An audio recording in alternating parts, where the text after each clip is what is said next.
The Fall of Babylon, Chapter 18. After this, I saw another angel coming down from heaven. He had great authority, and the earth was illuminated by his splendor. With a mighty voice he shouted, "Fallen! Fallen is Babylon the Great!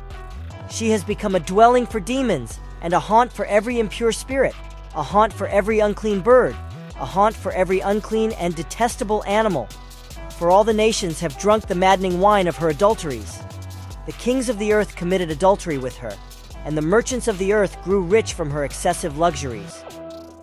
Then I heard another voice from heaven say, "Come out of her, my people, so that you will not share in her sins, so that you will not receive any of her plagues. For her sins are piled up to heaven, and God has remembered her crimes.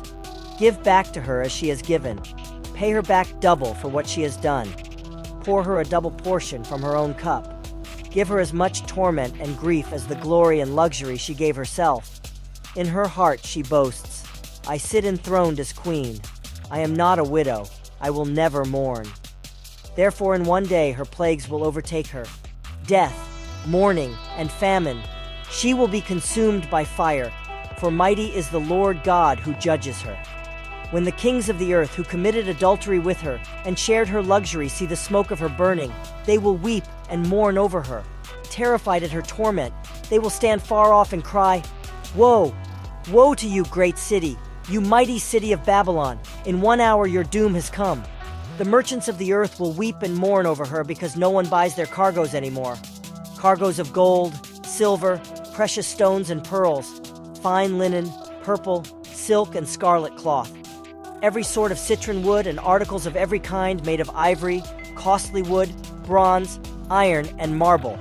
Cargoes of cinnamon and spice, of incense, myrrh and frankincense, of wine and olive oil, of fine flour and wheat, cattle and sheep, horses and carriages, and human beings sold as slaves. They will say, 'The fruit you longed for is gone from you. All your luxury and splendor have vanished, never to be recovered.' The merchants who sold these things and gained their wealth from her will stand far off, terrified at her torment. They will weep and mourn and cry out, 'Woe! Woe to you, great city, dressed in fine linen, purple and scarlet and glittering with gold, precious stones and pearls. In 1 hour such great wealth has been brought to ruin. Every sea captain and all who travel by ship, the sailors, and all who earn their living from the sea, will stand far off. When they see the smoke of her burning, they will exclaim, 'Was there ever a city like this great city?'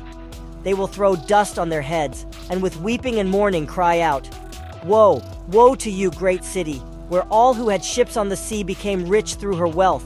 In 1 hour she has been brought to ruin.' Rejoice over her, you heavens! Rejoice, you people of God! Rejoice, apostles and prophets! For God has judged her with the judgment she imposed on you."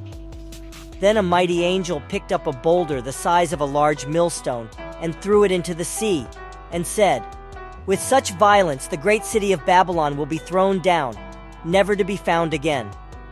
The music of harpists and musicians, pipers and trumpeters will never be heard in you again. No worker of any trade will ever be found in you again. The sound of a millstone will never be heard in you again.